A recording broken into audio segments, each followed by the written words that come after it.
quisqueyanos valientes alcemos nuestro canto con viva emoción, y del mundo a la paz ostentemos nuestro invicto glorioso pendón. Salve el pueblo que intrépido y fuerte a la guerra a morir se lanzó, cuando en bélico reto de muerte sus cadenas de esclavos rompió.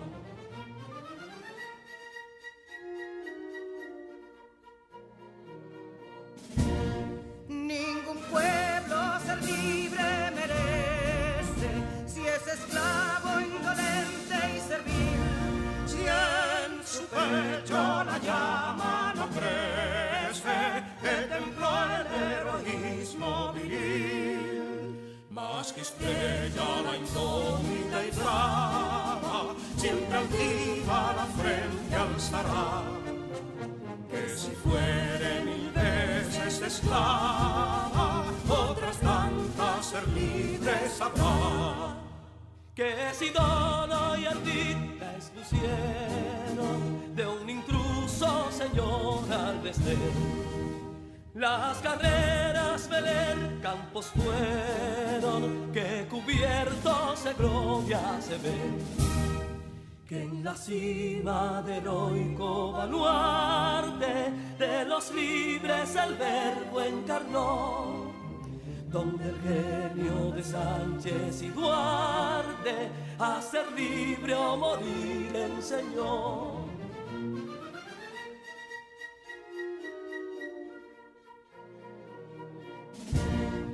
Y si pudo inconsulto caudillo de esas glorias el brillo empañar, de la guerra se vio en Capotillo la bandera de fuego ondear.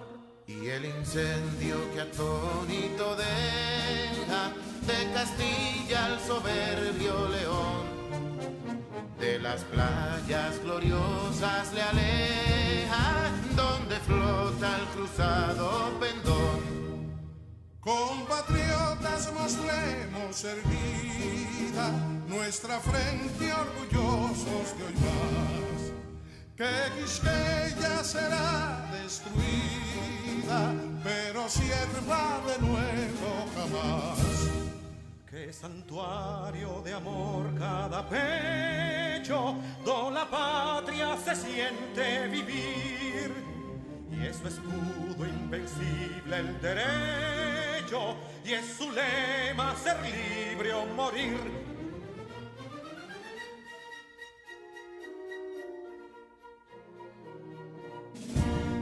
Libertad que aún se yergue serena, la victoria en su carro triunfal, y el clarín de la guerra aún resuena, pregonando su gloria inmortal.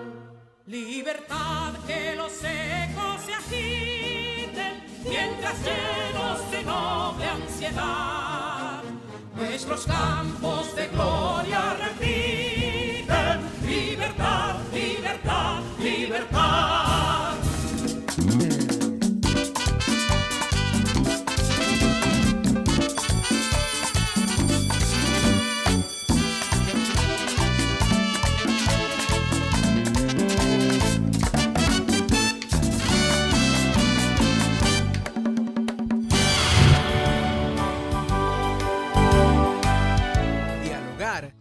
Hace referencia a la acción de hablar o decir algo mediante una conversación entre dos o más individuos, que exponen sus ideas o afectos de modo alternativo para intercambiar posturas. En ese sentido, un diálogo se define como el contacto verbal que surge con el propósito de lograr un acuerdo. Esta palabra clave es sumamente importante, es bueno que la notes, porque a través del diálogo vamos a fomentar los valores. Y es que los valores son esos principios, costumbres, demostraciones de afecto que se transmiten dentro del seno familiar a través de generaciones. Profesora, ¿es cierto que estos valores fortalecen los lazos de unión, respeto y confianza?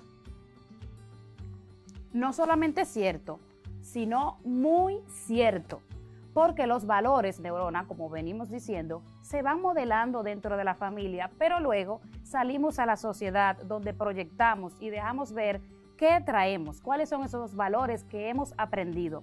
Recuerda que la familia es el principal órgano de la sociedad, por lo tanto, los valores son fundamentales para un desarrollo social. Es que una de las principales formas de que las familias se vinculen es a través del diálogo y del debate. Y hablando de diálogo, ¿qué sabes tú del diálogo, Neurona? Sé que es una forma de comunicarnos y que puede ser verbal o escrita. Correcto. Profundizando en el tema, el diálogo es una conversación entre dos o más personas, donde intercambian información, se comunican ideas, pensamientos y hasta deseos. Como bien dice Neurona, puede ser oral y escrito, aunque cabe resaltar que el diálogo es de naturaleza eminentemente oral. Sus elementos fundamentales son los interlocutores y el mensaje. Tiene una estructura de apertura, intercambio de ideas y un cierre. Entre las principales características podemos ver los interlocutores, es decir, el emisor y el receptor, están presentes. El diálogo oral es espontáneo, expresivo. Intervienen en él una serie de elementos paralingüísticos como los gestos, la postura, la pronunciación, entre otros. Asimismo, el diálogo oral generalmente suele usar frases sencillas y cortas y suele tener interrupciones. Ya sabemos que el diálogo puede ser oral y escrito, y hemos visto sus diferentes estilos. Me gustaría saber, ¿qué es el debate? Buena pregunta, Neurona. El debate, dentro del diálogo planificado, es un acto propio de la comunicación humana que consiste en la discusión. Y cuando hablamos de discusión, no estamos refiriéndonos a lo que comúnmente las personas creen, discutir, pelear, no. Discusión es tener un punto de vista opuesto. Es una discusión de un tema polémico entre dos o más personas. Profesora, ¿y quién cree que gana el debate? Interesante pregunta. El debate, déjame aclararte, no siempre lo gana el que tiene la razón, no necesariamente, sino aquel que mejor sabe defender o sostener sus ideas, ya que el propósito del debate es defender una idea a partir de una muy correcta argumentación. Entonces, ¿cuáles son las características del debate? Primero, necesita de un moderador. Asimismo, el moderador, que es la parte que va a dirigir esa conversación, ese diálogo entre los debatientes o contrapartes, es el que da a conocer el objetivo, mantiene el orden y lleva un control de las ideas. Ambas partes deben poseer vasto conocimiento del tema que se va a tratar. En ese sentido, como decimos que es planificado, las personas pues se preparan investigando, trazando pautas, buscando argumentos que puedan sostener esa idea que van a defender o por el contrario que van a refutar. Asimismo, es necesario que cada una de las partes visualice cuáles serían los argumentos que va a usar el oponente, por así decirlo, para que entonces pueda atacar las ideas. Y aquí aclaro, en el debate se van a atacar las ideas, no las personas. Nunca se puede llegar a extremos personales. Estamos debatiendo ideas. Otra característica es que hay que buscar argumentos sólidos para defender la idea. Por eso te decía, Neurona, al principio, que cuando hiciste el recuento de la clase anterior, cómo conectaba aquella clase que dimos sobre el texto argumentativo y eso que estamos trabajando hoy.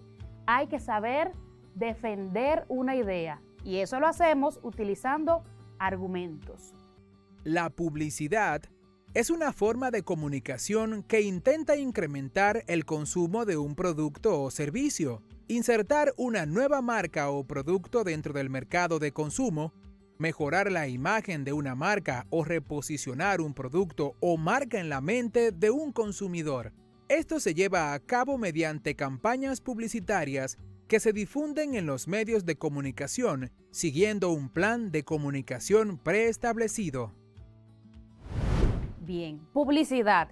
Yo sé que ya tienen una idea. Es un tema que hemos trabajado en otras clases, que vamos a trabajar en el día de hoy. Y esta publicidad muy interesante está relacionada con los anuncios y este tipo de texto que vamos a trabajar hoy. Vamos a trabajar el afiche.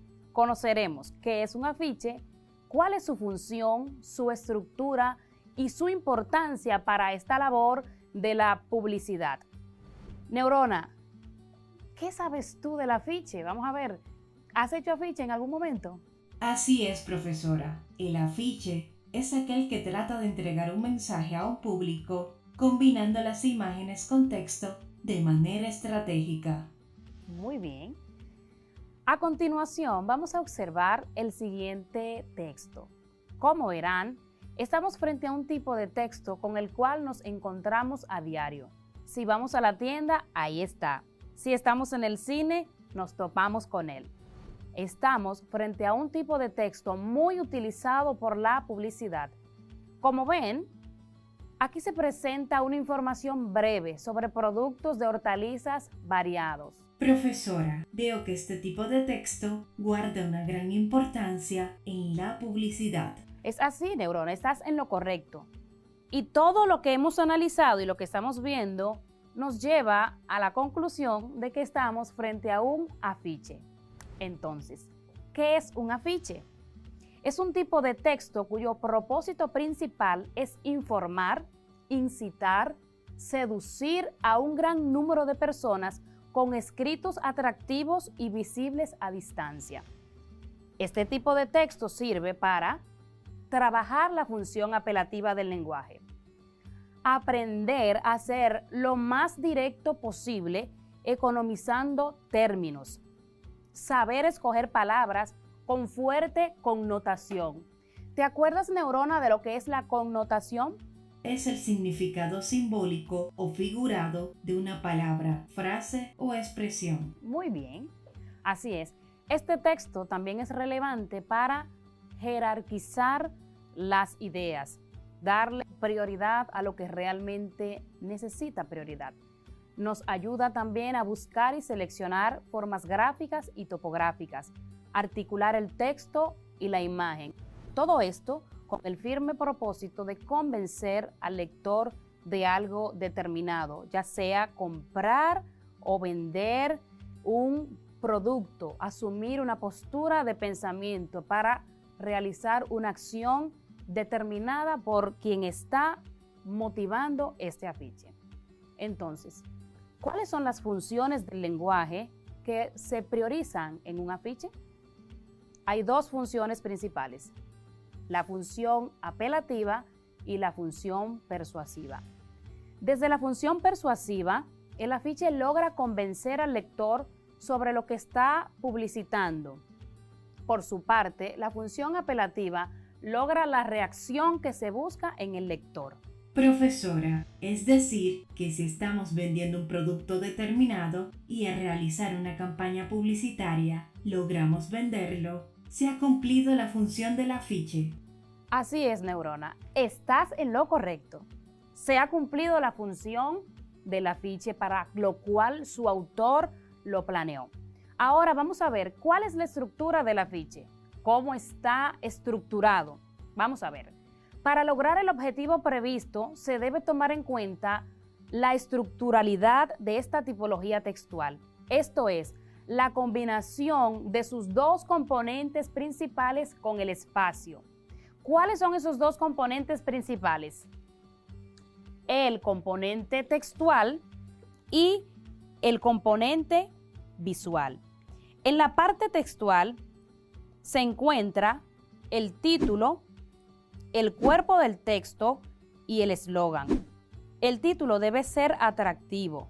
En el cuerpo o desarrollo se dan los detalles concretos del producto o servicio que se desea publicitar o que queremos que utilice el destinatario del texto publicitario.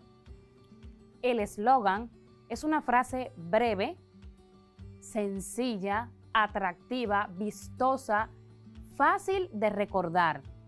A propósito de eso, Neurona, ¿cuál es esa frase que está contenida dentro del video que vemos siempre al inicio de la clase? ¿Cuál es el eslogan? Tú lo sabes y yo también. Muy bien, tú lo sabes y yo también.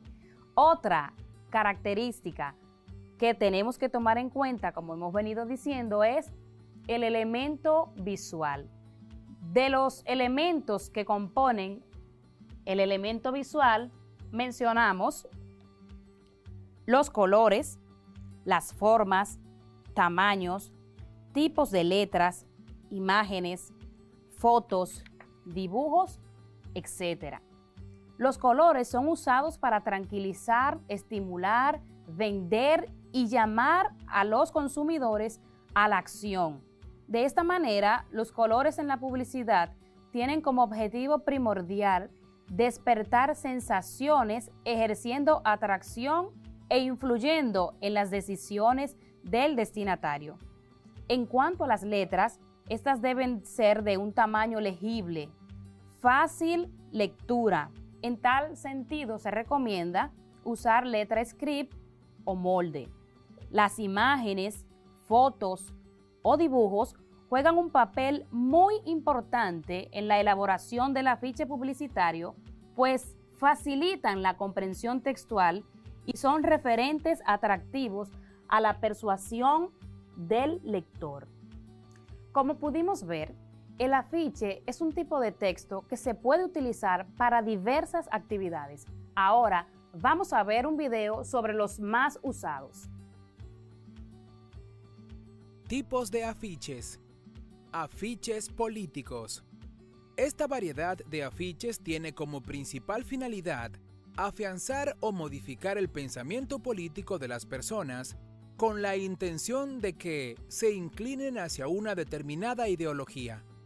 Su uso es muy común en tiempos electorales y campañas políticas, en virtud de que sirven para popularizar a los candidatos o partidos. Afiches deportivos. Los afiches deportivos están destinados a promover cualquier tipo de actividad relacionada con el mundo de los deportes. Estos carteles pueden proporcionar información asociada con un evento, un juego, competencia o también comunicar mensajes publicitarios sobre una marca de ropa, zapatos o artículos deportivos. Afiches sociales. La característica principal de los afiches sociales es su orientación hacia temas que son de importancia para las comunidades o sociedades. Por lo tanto, su contenido suele ser informativo y de prevención. Casi siempre se realizan con la finalidad de dar a conocer una enfermedad y sus causas, tipos de adicciones o algún tipo de contagio por contacto sexual. Afiches didácticos. Este tipo de afiches tiene el objetivo de enseñar o transmitir un mensaje educativo sobre un tema determinado. Su diseño debe ser estructurado de tal manera que el contenido sea fácil de entender y así pueda ser asimilado en su totalidad por el público que lo percibe. Afiches ecológicos. Los afiches ecológicos son aquellos que cumplen con la función de informar sobre el medio ambiente y proporcionan herramientas para su conservación. El objetivo principal es despertar conciencia para el mantenimiento y cuidado de todos los elementos que conforman la naturaleza. Afiches publicitarios. Los afiches publicitarios son aquellos que dan a conocer un producto o servicio con la intención de que el público los conozca y luego los consuma. Esta variedad de afiches es una de las más comunes, y lo que persigue es elevar las ventas y ganancias económicas a través de las compras. Gas. El gas es un término químico que se refiere a estado de agregación de la materia, el cual carece de forma y volumen. Esto se debe a la manera como está compuesto, ya que está integrado por moléculas que no se encuentran unidas, propagadas y con una mínima fuerza de atracción entre ellas, acogiendo la forma y el volumen del envase que lo contiene.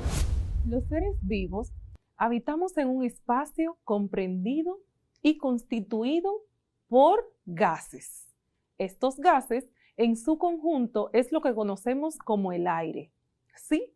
El aire que respiramos, el cual tiene una composición de un 78% de nitrógeno, un 21% de oxígeno y el otro 1% restante se corresponde a otros gases, dentro de los cuales cabe destacar el dióxido de carbono, que es un gas que a partir de la década de los 80 ha venido a ser un tema relevante para toda la humanidad, debido a la gran contaminación ambiental producida por los gases del efecto invernadero, donde el dióxido de carbono es el más común. El punto central de nuestra clase de hoy es el comportamiento de los gases, pero de aquellos que están considerados gases ideales, es decir, aquellos que se encuentran en condiciones atmosféricas normales, como es el caso de la temperatura a 25 grados Celsius y de la presión a 1 atmósfera. Como ya hemos visto en las clases anteriores, sabemos que tanto los gases como los líquidos son fluidos, pero los gases principalmente son fluidos altamente compresibles, es decir, que se pueden comprimir con facilidad, ya que experimentan grandes cambios de la densidad con la presión y la temperatura. Entonces, al finalizar la clase de hoy, estarás en la capacidad de conocer el concepto de gas. Además, comprender las diferentes formas de comportamiento de los gases. También explicar las funciones o variables de estado de los gases y, muy importante, enunciar las leyes que rigen el comportamiento de los gases y, lo más importante, aplicarlo a la vida cotidiana. Los gases son el estado de la materia más compresible, es decir, que se puede comprimir con mayor facilidad. Y este estado de agregación de la materia lo podemos encontrar en todas partes. En la atmósfera, es decir, el aire que respiramos, es un gas o una mezcla de gases. También en el intestino, ya que puede producir gases producto de la digestión y la descomposición de los alimentos. Además, en nuestras casas utilizamos gases inflamables, como es el caso del gas propano, que lo utilizan las estufas para cocinar. Ahora vamos a ver algunas de las propiedades de los gases. Los gases tienen un comportamiento extraordinario y muy distinto a los demás estados de agregación de la materia. La primera característica o propiedad de los gases que vamos a ver es que no tienen ni forma ni volumen fijo, es decir, que adoptan la forma y el volumen del recipiente que los contiene. Sabemos que los líquidos no tienen forma fija, pero en el caso de los gases tampoco tienen volumen fijo, es decir, que van a adoptar la forma del recipiente que los contiene, pero se van a expandir hasta ocupar toda la capacidad del recipiente que los contiene. Por ejemplo, si tomamos un globo de forma alargada, el aire que contiene este dentro va a tomar la forma y también el volumen de dicho globo. Si es un globo de forma esférica, hará lo mismo. También los gases poseen una baja densidad, debido a que estos tienen poca o ninguna fuerza de atracción entre sus moléculas, haciendo así que sus moléculas se muevan libremente y choquen con las paredes del recipiente que los contiene. También sus moléculas se expanden al aumentar la temperatura. Quizás has escuchado que las personas prefieren llenar los cilindros de gas en horarios de la mañana, cuando la temperatura está más fresca, porque según ellos, así va a rendir más. Lo que sucede es que cuando la temperatura aumenta, por ejemplo, al mediodía, que la temperatura está más elevada, sus moléculas se van a expandir y así parecerá que ya el recipiente está completo cuando todavía no lo está. Otra característica de los gases, una propiedad muy importante, es que si están confinados, es decir, si están dentro de un recipiente, estos se van a mezclar de manera completa y uniformemente. ¿Cómo así? Si tomamos dos gases distintos y lo unimos en un mismo recipiente, estos van a formar una mezcla uniforme. Para estudiar el comportamiento de los gases, también es necesario tomar en cuenta unas variables o funciones de estado. Estas son 4: la masa, el volumen, la temperatura y la presión. La masa se medirá en moles, debido al tamaño súper y extremadamente pequeño de sus moléculas. El volumen será igual a la capacidad del recipiente que los contenga, porque como dijimos anteriormente, estos ocuparán todo el volumen del recipiente que los contiene. Y este se medirá en litros, mililitros o centímetros cúbicos. También tenemos la temperatura, que representa el nivel de calor o ausencia de mismo de un gas.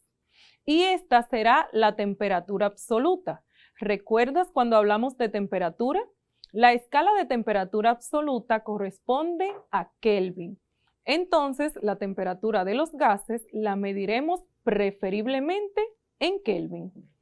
Y por último, la presión, que dijimos que es la fuerza ejercida por unidad de área. Y esta se puede medir en pascales, en atmósferas, en milímetros de mercurio o en centímetros de mercurio. Vamos a ver entonces una representación. Una atmósfera es igual a 101.300 pascales, que es lo mismo que 76 centímetros de mercurio o 760 milímetros de mercurio. Esto es para que tengas un aproximado de cuánto equivale la presión en cada una de sus unidades de medida. Una atmósfera, 101.300 pascales, 76 centímetros de mercurio y 760 milímetros de mercurio. Experimento. Es un procedimiento llevado a cabo para apoyar, refutar o validar una hipótesis. Los experimentos proporcionan ideas sobre causa y efecto por la demostración de qué resultado ocurre cuando un factor particular es manipulado. Estos varían mucho en objetivo y escala, pero se apoyan en la repetición de procedimientos y análisis lógicos de los resultados. Así es. Numerosos científicos han realizado diversos experimentos para llegar así a comprobar todos los fenómenos que ocurren en la naturaleza, como por ejemplo el comportamiento de los gases, especialmente de los gases ideales. ¿Qué es un gas ideal? Un gas ideal es una sustancia en estado gaseoso cuyas partículas se mantienen en un número estable sin efectos electromagnéticos. Se trata de un gas hipotético, pero en la naturaleza existen numerosos gases que se comportan de manera similar a los gases ideales.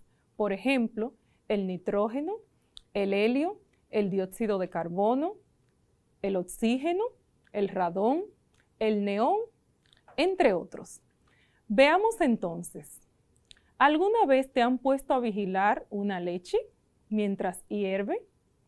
¿O has estado cocinando y cuando le colocas la tapa a la olla o al recipiente, ves que al aumentar la temperatura todo se derrama? El día de hoy le vamos a dar explicación a este fenómeno físico. Mientras tanto, creo que te toca limpiar la estufa. Pero vamos a ver. Lo que pasa es que existe una relación entre la temperatura y el volumen, lo cual vamos a comprobar el día de hoy. Al finalizar la clase de hoy, estarás en capacidad de saber el concepto de un gas ideal, además de comprobar aquellas leyes que rigen el comportamiento de los gases, de enunciar la ley de Charles y Gay-Lussac y, lo más importante, cómo aplicar todo lo aprendido a la vida cotidiana. Acompáñame a observar el siguiente experimento. Los materiales que vamos a utilizar para nuestro experimento son un globo, un envase plástico, agua caliente y agua fría. Vertimos el agua caliente con mucho cuidado.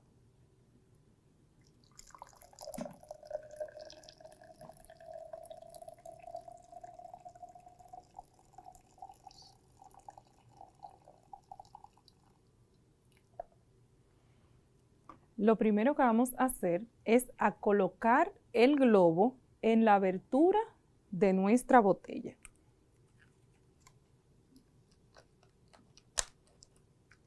De esta manera. Y entonces introduciremos la botella al recipiente que contiene agua caliente. ¿Qué crees que sucederá? Aumentaremos la temperatura del aire que está dentro de nuestra botella, aire del que respiramos, con nitrógeno, oxígeno y otros elementos. A ver, observa detenidamente.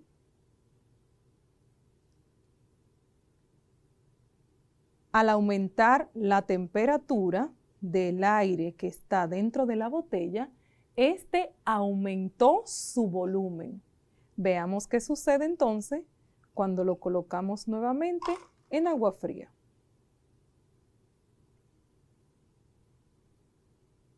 Observamos. Al disminuir la temperatura, disminuye el volumen. Este fenómeno ocurre porque al aumentar la temperatura, el volumen también aumenta si la presión se mantiene constante. Esto nos explica la ley de Charles y Gay-Lussac, que dice que siempre y cuando la presión de una masa de gas permanezca constante, la temperatura y el volumen serán directamente proporcionales. Es decir, que al aumentar la temperatura, el volumen también aumentará. Y si la temperatura disminuye, el volumen también disminuirá. Esto se explica con una ley, la cual fue publicada primero por Gay-Lussac en 1802, pero hacía referencia al trabajo no publicado de Jacques Charles de alrededor de 1787, lo que condujo a que la ley sea usualmente atribuida a Charles. Así es. Espero que en casa hayas podido tomar notas al igual que Neurona. Recuerda que si quieres volver a observar la clase del día de hoy, puedes visitar el enlace que aparece en tu pantalla.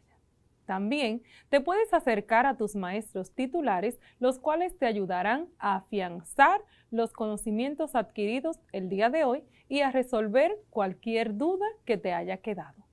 Me despido con una frase del pastor y activista en defensa de los derechos civiles Martin Luther King, que dice: tus talentos y habilidades irán mejorando con el tiempo, pero para esto debes tomar la iniciativa de empezar. Muchísimas gracias por el favor de tu atención, esperando que la paz de Dios reine en tu vida y en tu corazón. Nos despedimos. Hasta la próxima.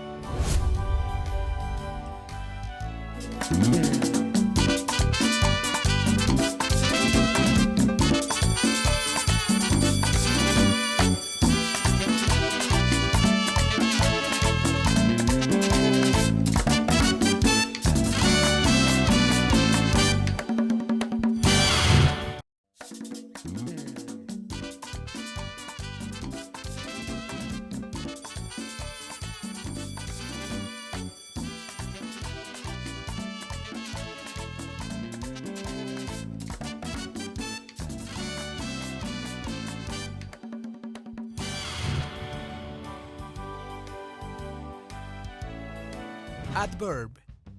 It is a word that modifies or describes a verb. He sings loudly. An adjective, very tall. Another adverb, ended too quickly.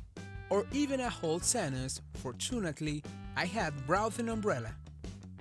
They typically express manner, place, time, frequency, degree, level of certainty, etc.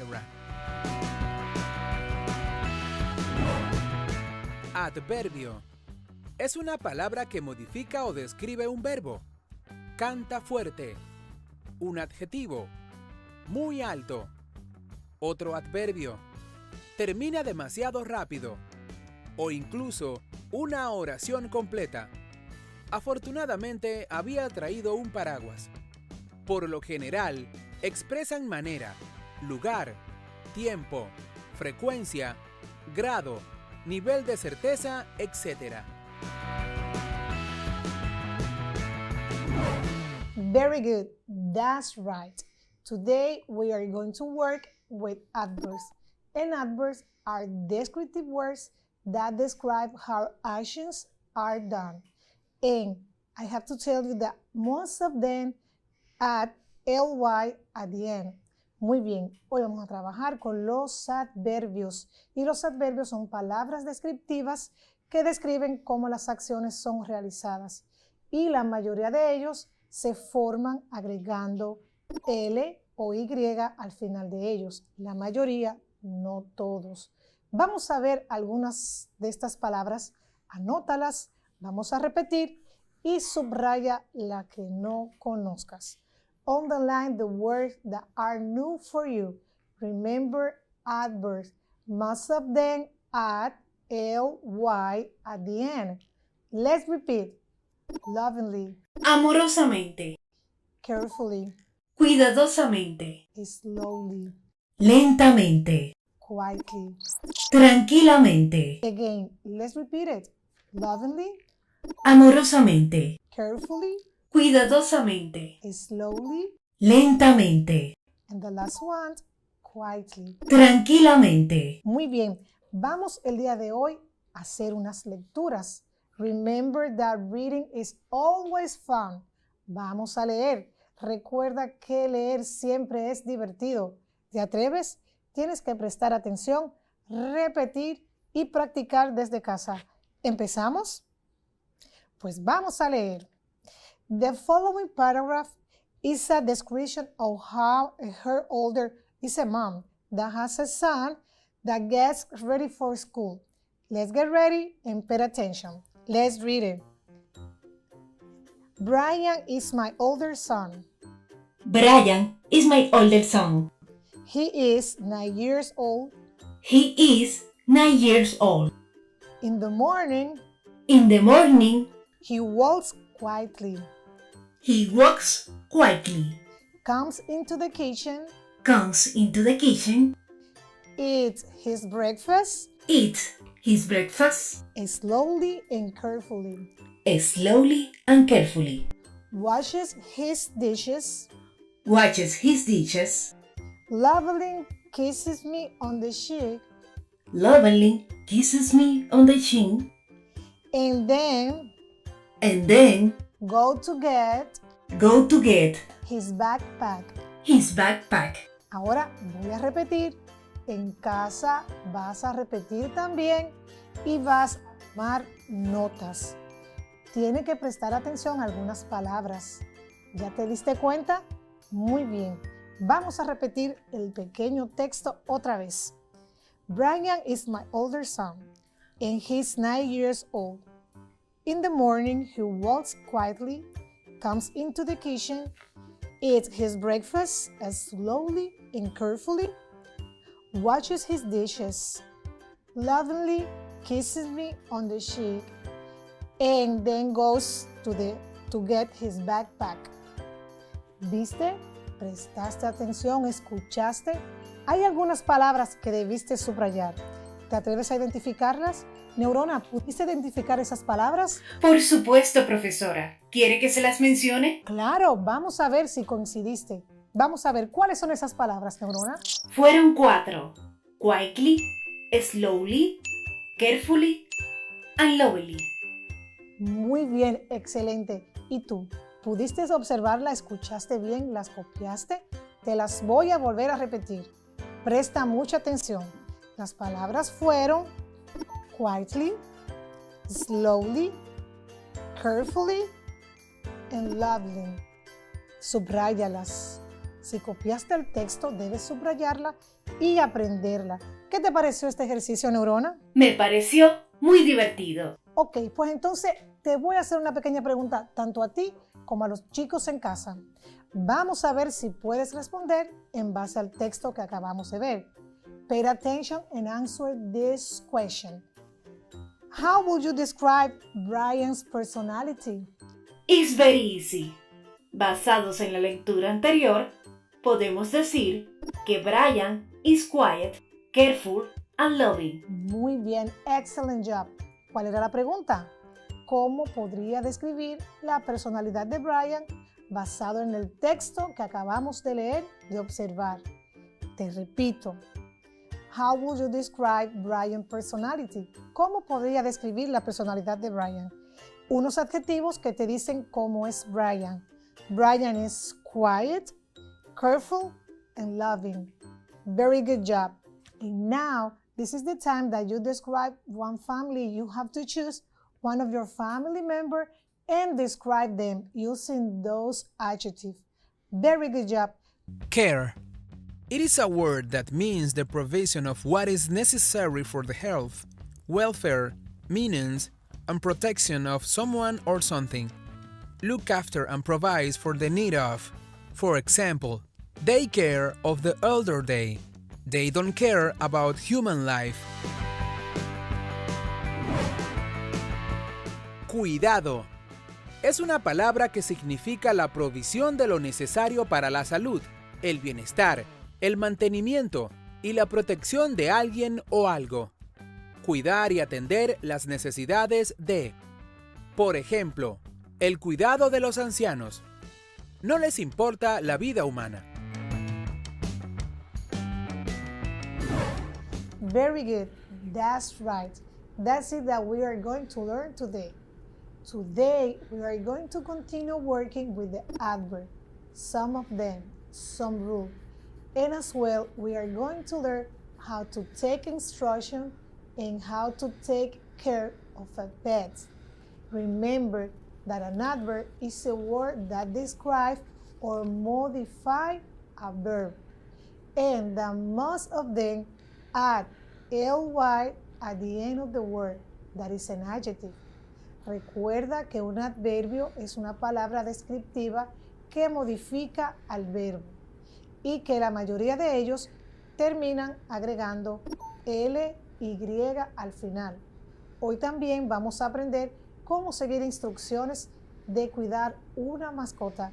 Neurona, ¿qué te parece si hacemos un ejercicio explicando algunas diferencias o algunos adverbios que son irregulares? Muy bien, teacher. Me encanta practicar y aumentar mi base de datos. Ok, tienes que tomar nota de estas dos oraciones para que puedas ver la diferencia cuando es un adverbio y cuando es un adjetivo. En este caso, vamos a ver un adjetivo que es irregular, por lo tanto, va a funcionar como adjetivo y adverbio a la vez.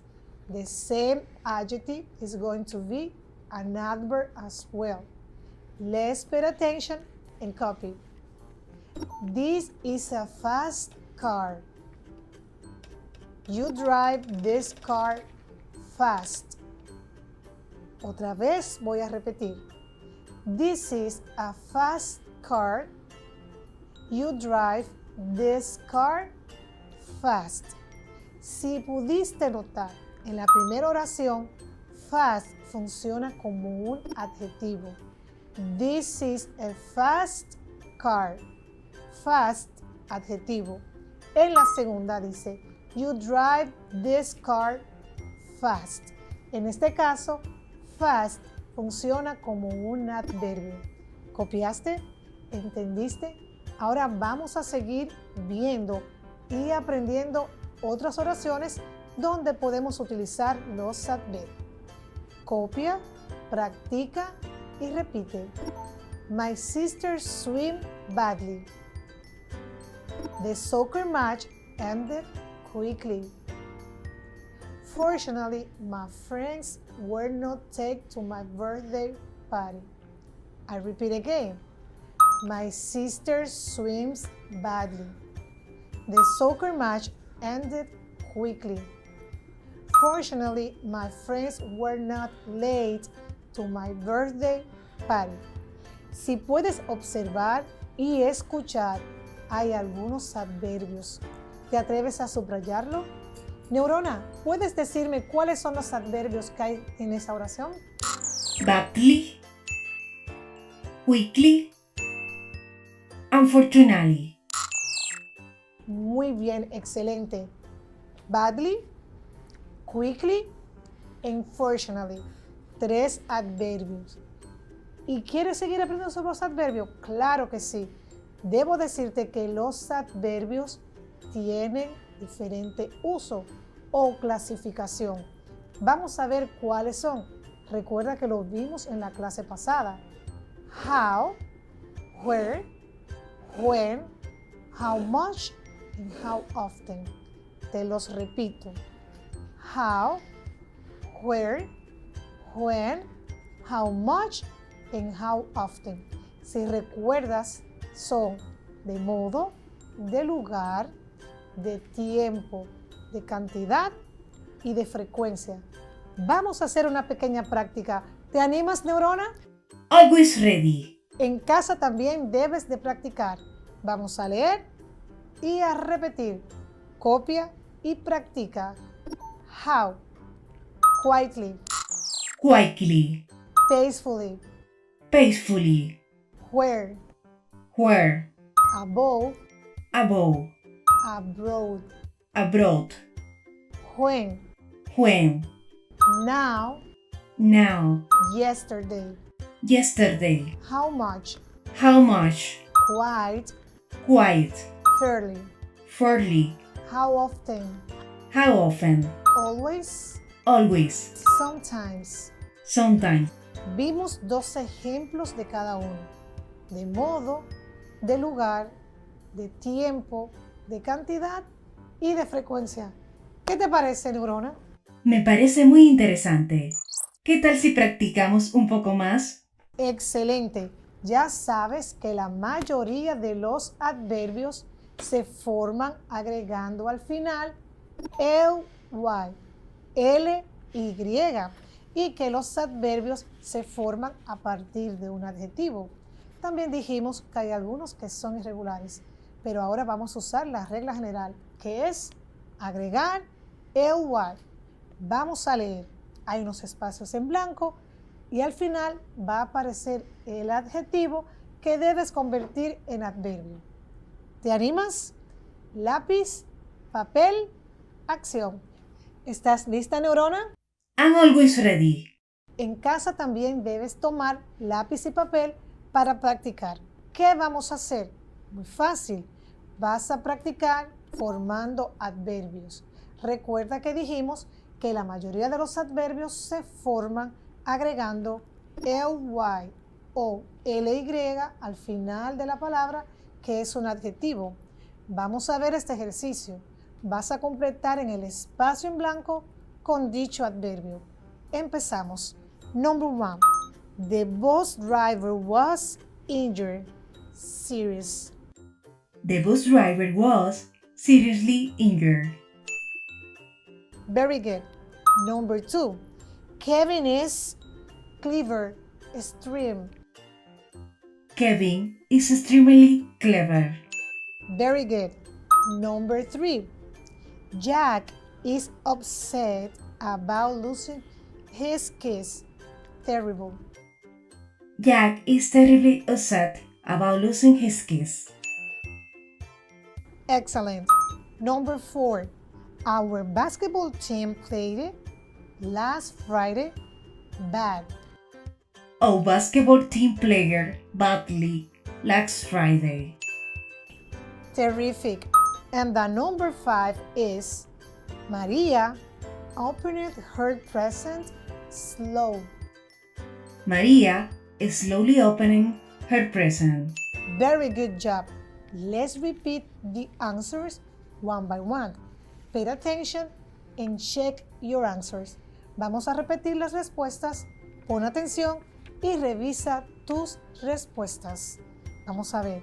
Number 1 was seriously. Number 2, extremely. Number 3, terribly. Number 4, badly.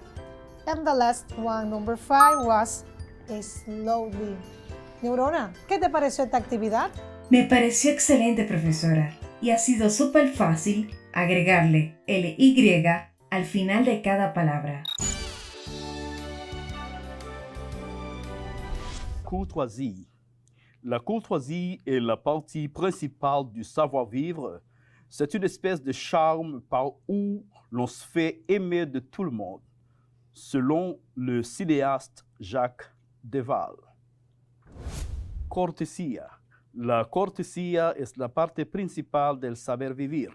Es una especie de encanto por el cual uno conquista el corazón de todos. Et voilà. Maintenant, écoute attentivement, s'il te plaît. Au milieu de, au milieu de, autour de, tournez à droite, tournez à gauche, traversez la rue, tout droit, chez soi, au coin, au bout de, entre. Maintenant, répète après moi, s'il te plaît. Au milieu de, Au milieu de, autour de, autour de, tournez à droite, tournez à droite, tournez à gauche, tournez à gauche, traversez la rue, traversez la rue, tout droit, tout droit, chez soi, chez soi, au coin, au coin, au bout de, au bout de, entre. entre. Ahora te invito a escuchar la traducción. Au milieu de, En medio de, autour de, alrededor de, tournez à droite, girar a la derecha, tournez à gauche, girar a la izquierda, traversez la rue, cruzar la calle, tout droit, derecho, chez soi, en casa, au coin, en la esquina, au bout de, al final de, entre. entre. ¿Ya has trabajado con nuestro vocabulario? Bien. Maintenant, observe les phrases suivantes. Observa las siguientes oraciones y encuentra las indicaciones. Numéro 1. Pierre habite au bout de cette rue. Pierre vive al final de esta calle. Hein? Au bout de cette rue. Numéro 2. Regarde autour de toi.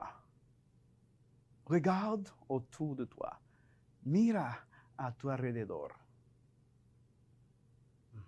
Autour de toi. Très bien. Numéro 3.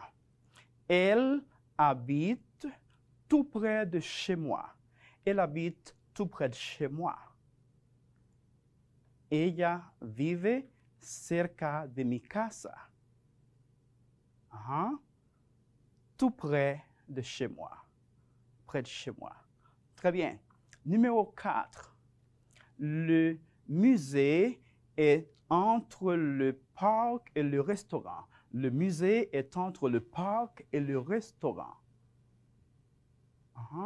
Entre. El museo está entre el parque y el restaurante. Entre. Numéro 5.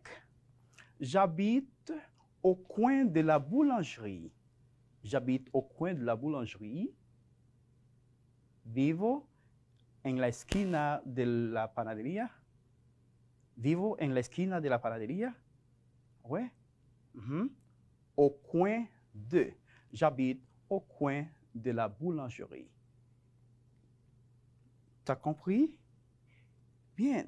Impératif. L'impératif présent est un mode grammatical employé pour exprimer un ordre, un conseil, une interdiction, une invitation ou une prière. Imperativo. El imperativo es un modo gramatical empleado para expresar mandatos, órdenes, solicitudes, ruegos o consejos. Y voilà. Ahora vamos a retomar el diálogo de Pierre y Naomi de la clase anterior. Escucha con mucha atención las indicaciones de Naomi. Excusez-moi, mademoiselle. Oui, monsieur. Comment puis-je arriver à la bibliothèque, s'il vous plaît? Eh bien, prenez la rue Duarte, allez tout droit jusqu'au bout et tournez à gauche. La bibliothèque est à côté de la pharmacie. Merci, mademoiselle. De rien. Y voilà, como has observado, en la indicación de Naomi aparecen 3 verbos conjugados sin pronombres personales. Prenez, allez, tournez. Esto significa que están en modo imperativo. Por ejemplo, prenez es del verbo prendre, tomar o coger. Aller, en modo imperativo, del verbo aller, ir. Y el verbo o la expresión tourner, verbo tourner o girar. Bien. Es bueno saber para qué usamos el imperativo. Para dar una orden, una oración, y también para preguntar cosas o solicitar. Observe la structure des expressions suivantes. Observa la estructura de las oraciones o expresiones a continuación. Prends ton cahier de français. En esta expresión, prends ton cahier de français, aparece el verbo prendre. Prends ton cahier de français. Prendre, prends, prenons, prenez. Modo imperativo. Écoute et réponds. Écoute et réponds. Hay 2 verbos en modo imperativo. Segunda persona del singular. Observa y responde. Observe les images. Observa las imágenes. Observe, observons, observer. Del verbo observer. Choisis la réponse correcte. El verbo es choisir, choisis, choisissons, choisissez. Tourne à droite. Gira a la derecha. Tourne, tournons, tournez. verbo tourner en infinitivo. Et finalement, continuer tout droit. Continuer tout droit. Continue recto. Continue derecho. Verbo continuer. Continue, continuons, continuer. Continuar. Très bien. Recuerda, puedes consultar con tu profesor o visitar la página en pantalla para reforzar lo aprendido. No te olvides, tu conocimiento en la lengua francesa puede cambiar tu mundo. Agradecemos tu sintonía. Dios te guarde y te dé paz. Merci d'avoir été branché. Au revoir.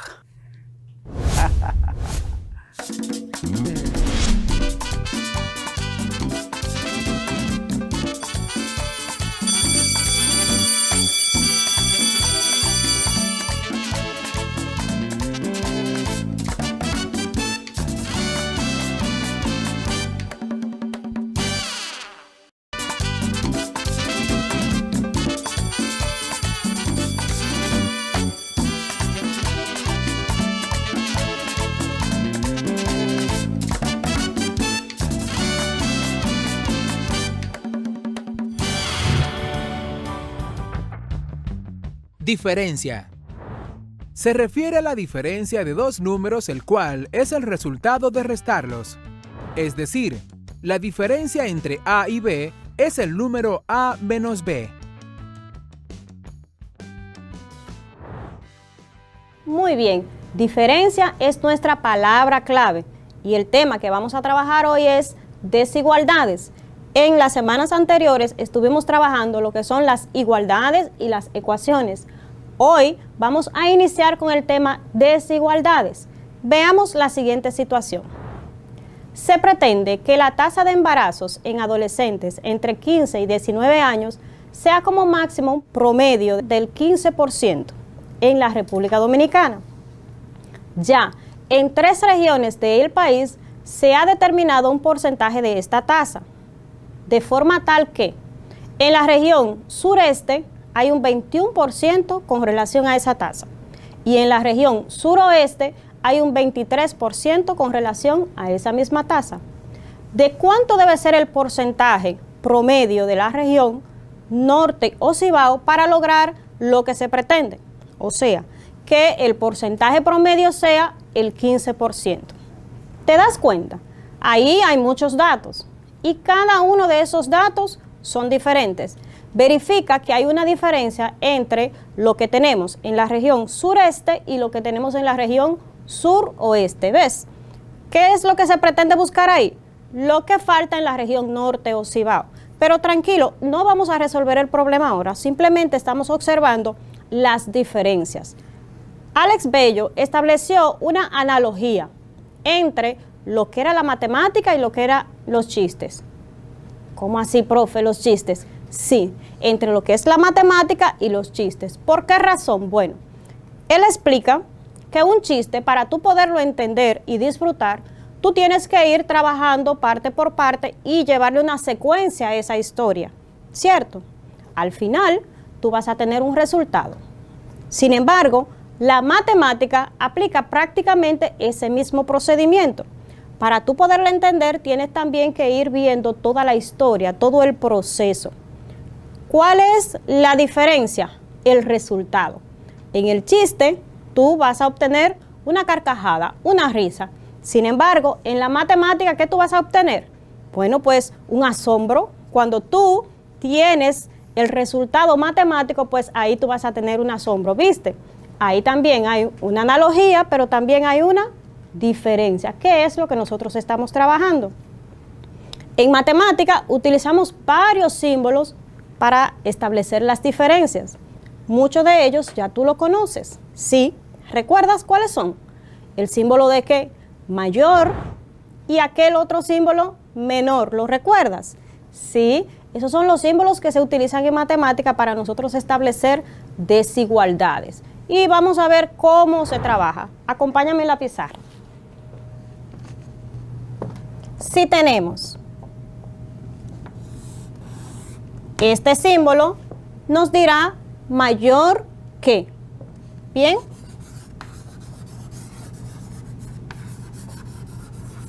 Luego, si tengo el mismo símbolo pero inverso, nos dirá menor que. También hay otro símbolo que nos expresa las diferencias. Sí, ese símbolo es muy parecido al símbolo de igualdad, solo que con esta línea. ¿Qué me quiere decir esto? Diferencia.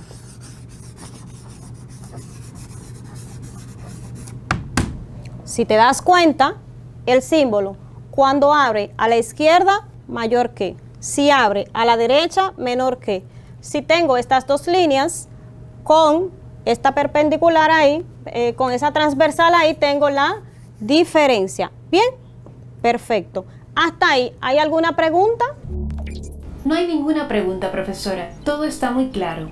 Perfecto. Entonces ya tú sabes establecer la diferencia entre el símbolo mayor que y menor que. Así es. Excelente. Espere. Ajá. Determino que hay una pregunta vía redes sociales. Pues vamos a ver qué quieren saber nuestros estudiantes. Paola Jaques desde Navarrete nos envía lo siguiente. Siempre me he confundido con los signos de mayor y menor. ¿Me podría dar algún truco para diferenciarlos? Bien, eso que le pasa a Paola allá en Navarrete, pues eso le pasa a muchas personas. Siempre tienden a confundir un signo con el otro. Vamos a ver si este ejemplo te sirve. Se dice que el signo mayor que y menor que surgieron, ellos dos surgieron a partir del signo de igualdad. Recuerda que el signo de igualdad son dos rectas paralelas. Bien, cuando esas dos rectas paralelas la unieron en uno de los puntos, pues entonces surgen lo que son los signos mayor que y menor que. Fíjate aquí.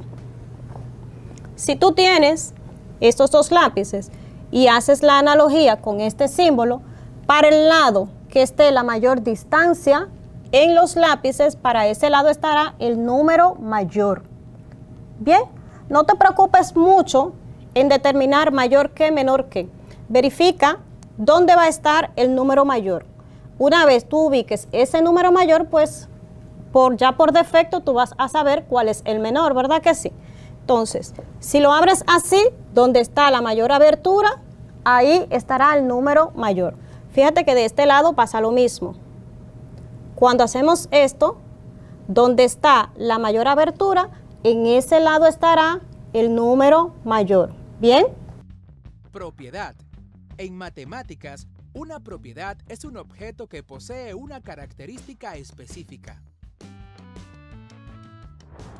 Bien, viste, propiedad es nuestra palabra clave.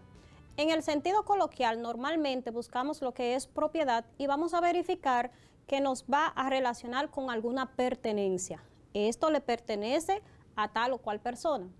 Eso es así. Sin embargo, en el sentido matemático nos dan otras características. Vamos a trabajar hoy con lo que son las propiedades de las desigualdades. Bien, así es que acompáñame, ten todo a mano para que vayas tomando tus apuntes. En el cuadernillo, en la quincena número 2, el tema que te presentan es sobre la población y nos habla sobre el crecimiento que tiene la población sin estar regularizada. Bien, en este crecimiento nos dan todo lo que son las pautas de cómo va creciendo una población, por tanto, las causas de cómo crece, ¿verdad? Pero también cuáles son las consecuencias. Cuando una población crece sin ninguna regularidad, sin estar todo eso regularizado, ¿qué pasa? Pues los recursos no están distribuidos de manera equitativa, donde se produce entonces una desigualdad. Bien, si tú estás en casa y preparan el almuerzo, por ejemplo, para 5 personas y llegan 3 personas, pues ya ahí va a haber una desigualdad en lo que es la distribución del almuerzo, ¿verdad que sí? Porque en ese momento no estaba planificado esas personas que llegaron. Eso mismo pasa a nivel mundial.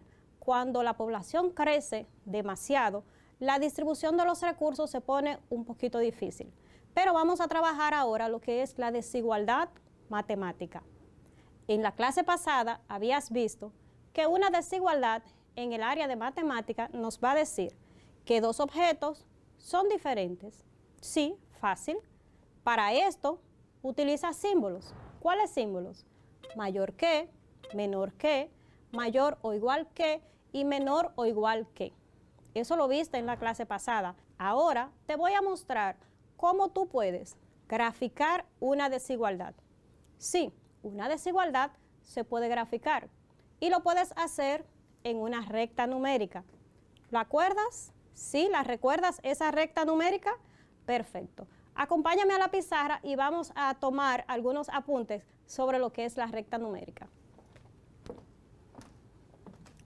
Aquí tengo 4 rectas ya dibujadas.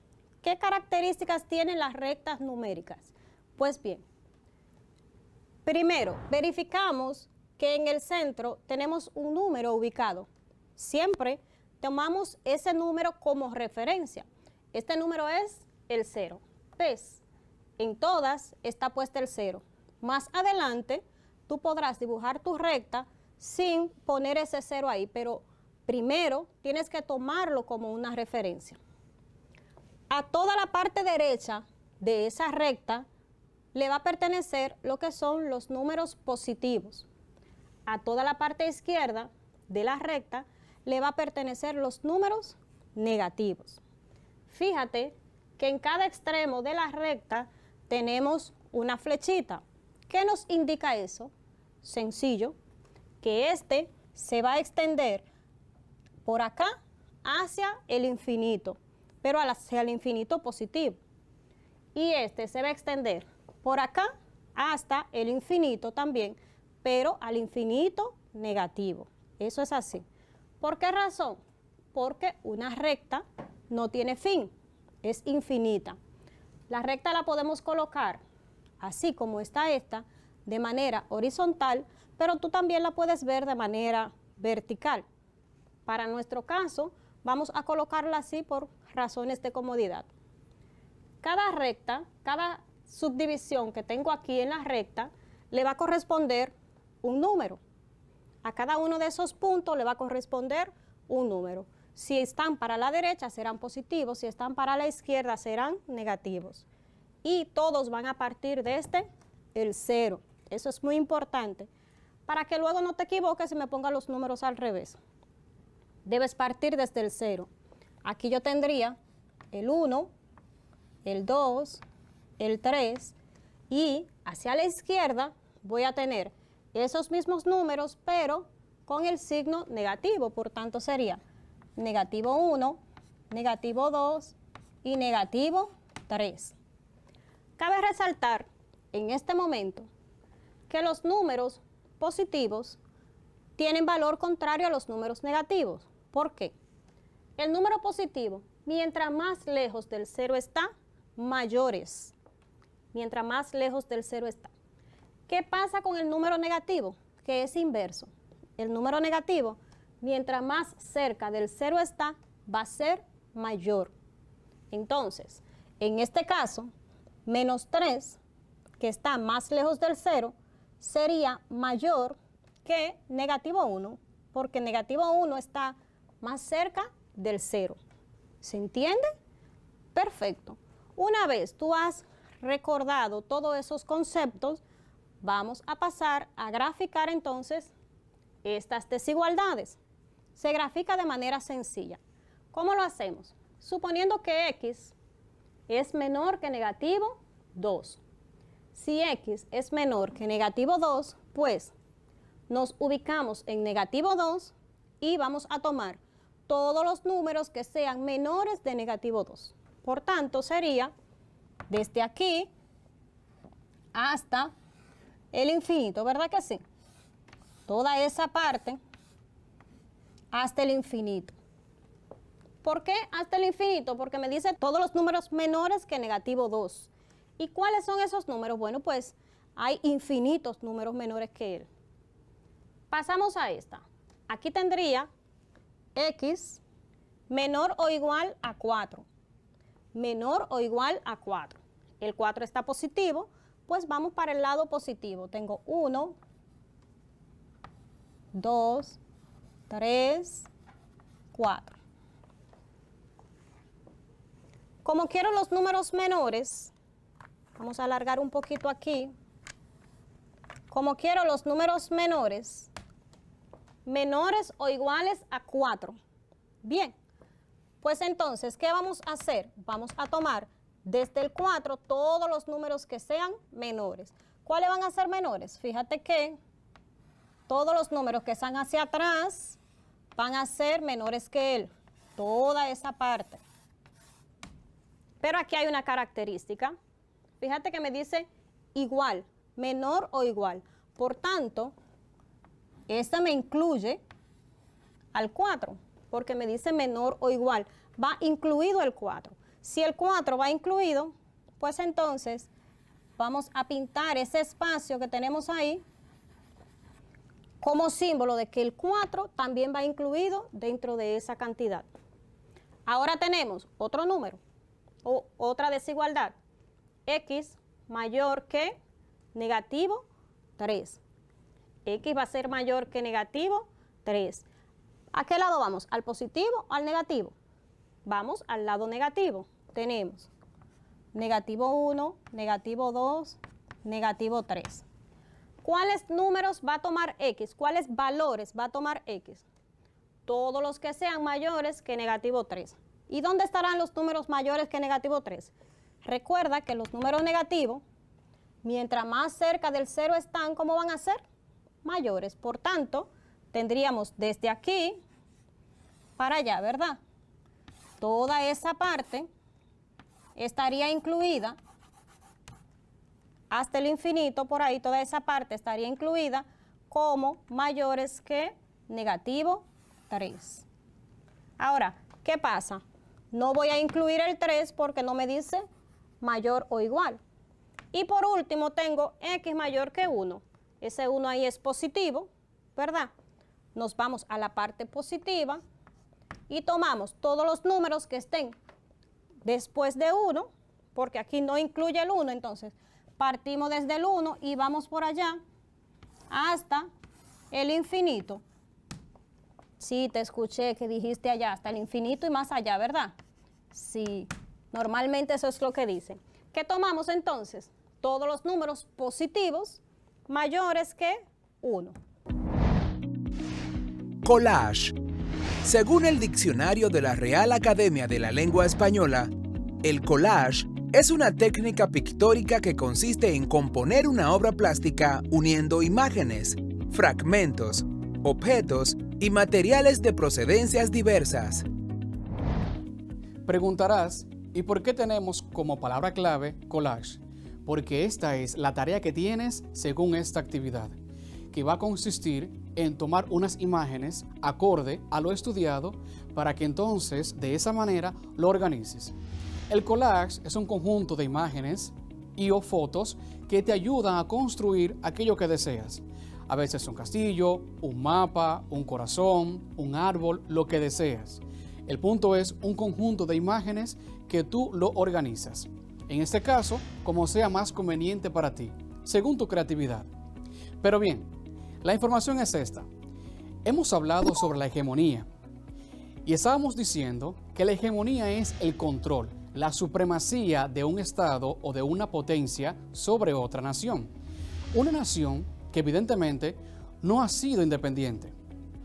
Tú tienes la experiencia, el conocimiento, que en la edad antigua estaban los imperios persas, el imperio romano. Ese tipo de imperio tenía una hegemonía muy diversa a la que nosotros estamos hablando acá. Porque más que todo, era una conquista de un terreno ajeno al suyo y luego saqueaban riquezas y esas personas no se convertían en ciudadanos de la potencia, sino que simplemente era una ciudad que fue saqueada por aquel imperio que le conquistó. Incluso se tenía el beneficio de que los hombres, los niños, eran tomados, ¿para qué? Para luego ser formados y enganchados en el ejército de ese imperio. De ese modo, su fuerza militar iba creciendo y tenía así la capacidad de poder conquistar otros territorios. Con esto es necesario tener en consideración de que esa ciudad no iba a considerarse así como que un nuevo estado del imperio. No, se consideraba como un nuevo territorio para ser saqueado, para que esa riqueza se sumara al imperio. Luego de eso tenemos en el tiempo del Renacimiento el Imperio Bizantino, una manera distinta o similar a la otra, pero en el sentido de que aquí sí, aquellas ciudades que eran conquistadas, luego se consideraban como parte de todo ese conglomerado de ciudades que componían el imperio. Ya no solo se saqueaba la riqueza, sino que se apoyaba los recursos, las iniciativas económicas de esa ciudad que fue conquistada. ¿Para qué? Para así entonces sí cultivar la extensión de su territorio. Con esto, la idea nueva que tenemos de hegemonía ya no es la de saquear una ciudad, sino de controlar. Imagínate, es la presencia de una nación extranjera dentro de una nación X con el objetivo de controlar la riqueza y de controlar la administración de esa ciudad. De esta manera, el beneficio está ¿en quién? ¿En la ciudad que es conquistada o en la ciudad que le conquista? Lógicamente, por parte de la ciudad que le conquista. Por eso es que afirmamos que la hegemonía tiene como precedente, ¿qué cosa? El control, la expansión. Porque, primero, necesitamos que una nación tenga la iniciativa de llegar a otras y luego de que tiene presencia allí, sobre todo militar, controlar esa nación que ha sido conquistada. En ocasiones, esas naciones son independientes, fíjate, no siempre han sido colonias como aquellas de 1400, como nosotros, que una vez fuimos colonia. No siempre ha sido así. En algunos momentos han sido países independientes que tienen una intervención militar, así como ocurrió en nuestra nación la intervención militar por parte de Estados Unidos. Entonces, la hegemonía necesita la presencia de otra nación, una nación que es una potencia, que tiene la capacidad. En nuestro continente americano tenemos a Estados Unidos como el primero de los países en lograr, en alcanzar su independencia.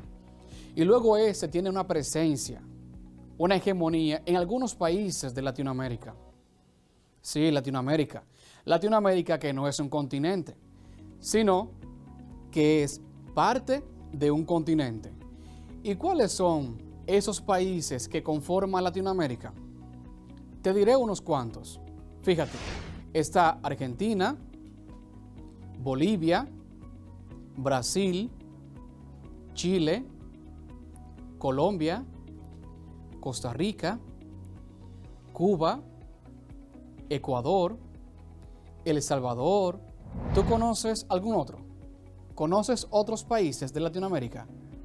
Por supuesto. Guyana Francesa, Guatemala, Haití, Honduras, México, Nicaragua, Paraguay, Panamá, Perú, Puerto Rico, República Dominicana, Uruguay y Venezuela. Exacto. Magnífico. Muchos de estos ya lo has escuchado, otros quizás no tanto. ¿Y qué pasa aquí?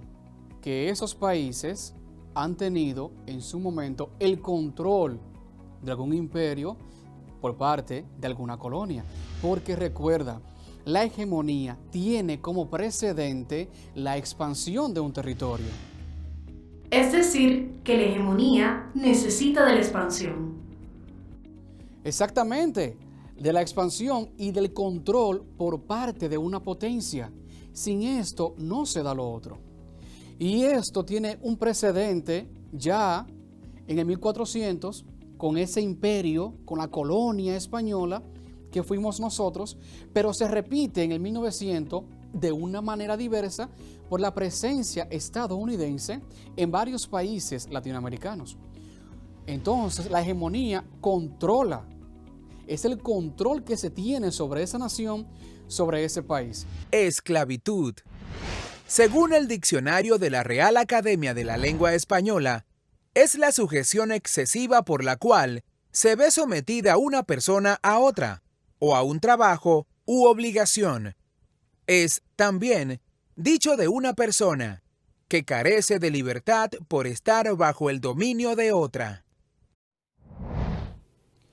Te preguntarás, profesor, ¿por qué ahora vamos a hablar sobre la esclavitud? Bueno, en el tiempo de las colonias, esto estuvo presente. Desarrollaré este punto más adelante, antes te doy un preámbulo. Cuando nosotros estuvimos hablando sobre los distintos imperios, te decía que este tenía la intención de conquistar nuevos territorios, pero especificamos que ese nuevo territorio que era conquistado, sus riquezas eran saqueadas y aquellos varones eran tomados y luego se sumaban al ejército de ese imperio que le controlaba. ¿Qué ocurre con esto? Que la dinámica es diversa acá en el tema de la hegemonía. ¿Por qué? Porque el control apuntaba a la parte económica. Bien, y ocurre también que aquellos territorios que fueron controlados y dominados y conquistados por parte, por ejemplo, del Imperio Persa, no se consideraba como una colonia, sino como una ciudad más que fue saqueada. Por eso mismo no tenía unas leyes especiales. Sí, grábate esto, leyes especiales, que son aquellas que tienen incidencia en las colonias, aquellos territorios fuera del imperio, aquellos territorios que están fuera de la nación. Imperio Persa conquista territorios, pero esos territorios no necesariamente se consideraba una colonia con leyes especiales. No, pero sin embargo, el tipo de colonia que fuimos nosotros sí tenía leyes especiales. ¿De qué se trataba? Sencillo, recuerda que estos no poseían la identidad de españoles, sino que se consideraba como una colonia de España, pero no eran considerados españoles. Por lo tanto, no gozaban en su momento, no gozaron nunca, de los derechos de un ciudadano de la corona española, sino que eran regidos en base a leyes especiales. Se distinguía el tipo de comercio que se iba a emprender dentro de una colonia, tipo de comercio diverso al que se emprendía allá en la corona francesa o la corona española, porque el mercado era distinto. Por eso el capitalismo que estaba presente en el imperio, en la potencia, no era el capitalismo que estaba presente en las colonias, porque aquí las personas estaban sujetas al trabajo de los conquistadores. De ese mismo modo ocurre en el siglo XVIII, acá cuando tenemos la hegemonía por parte del pueblo estadounidense. Cuando Estados Unidos tiene presencia de intervención en una nación independiente, ¿qué ocurre aquí?